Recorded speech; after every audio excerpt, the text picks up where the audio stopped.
आज बीजेपी की एक पदयात्रा के दौरान जबरदस्त हंगामा हुआ।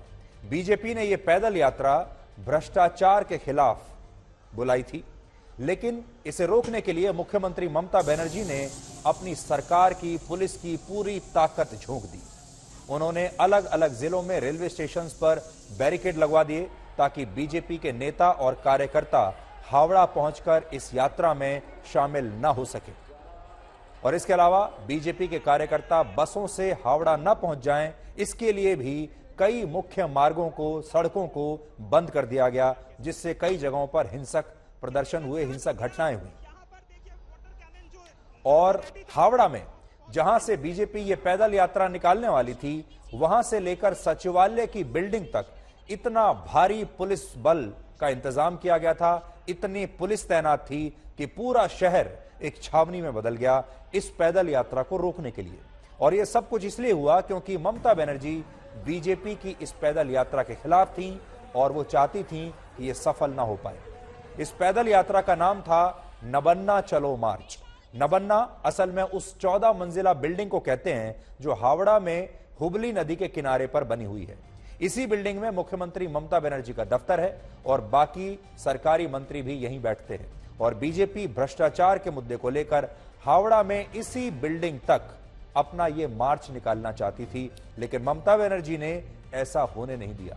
अब बड़ी बात यह है कि ममता बनर्जी एक तरफ खुद को लोकतंत्र की चैंपियन बताती हैं, बात बात पर कहती हैं कि लोकतंत्र खतरे में है, लेकिन दूसरी तरफ वो पश्चिम बंगाल में अपनी सरकार के खिलाफ होने वाले किसी भी विरोध प्रदर्शन को इस तरह से रोकने से पीछे नहीं हटती, जबकि लोकतंत्र में विरोध प्रदर्शन को लोगों का बुनियादी अधिकार माना गया है।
तो आप आज हैरान हो जाएंगे ये देखकर कि ये भी हमारे ही देश की तस्वीरें हैं, और जहां हम लोकतंत्र की बात करते हैं, अभिव्यक्ति की आज़ादी की बात करते हैं, संविधान की बात करते हैं। आज दो तस्वीरें हम आपको दिखाना चाहते हैं। एक तस्वीर 16 नवंबर 2016 की है, जब नोटबंदी के खिलाफ ममता बनर्जी ने विपक्षी पार्टियों के साथ मिलकर देश की राजधानी दिल्ली में राष्ट्रपति भवन तक एक पैदल मार्च निकाला था। और इस दौरान उन्हें या किसी भी दूसरे नेता को, विपक्षी नेता को, यह मार्च निकालने से रोका नहीं गया था। उन्होंने जैसे चाहा वैसे ये मार्च निकाला। और दूसरी तस्वीर आज की है, जब इसी तरह का मार्च बीजेपी के नेता उनके दफ्तर तक निकालना चाहते थे विरोध करने के लिए, लेकिन इसे रोकने के लिए उनकी सरकार ने हर तरह के हथकंडे अपनाए। यानी इन दो तस्वीरों से आज आप ममता बनर्जी के लोकतंत्र को अच्छी तरह से समझ जाएंगे।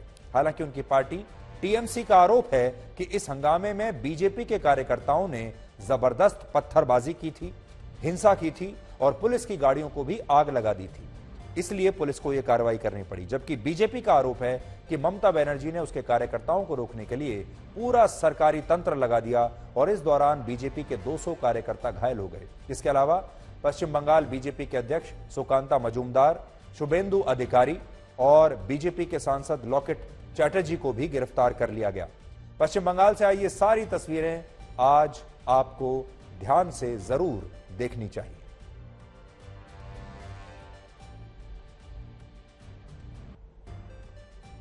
तो आज इसीलिए ये दो तस्वीरें हमने आपके लिए निकाली हैं, 2016 की तस्वीर और आज की तस्वीर।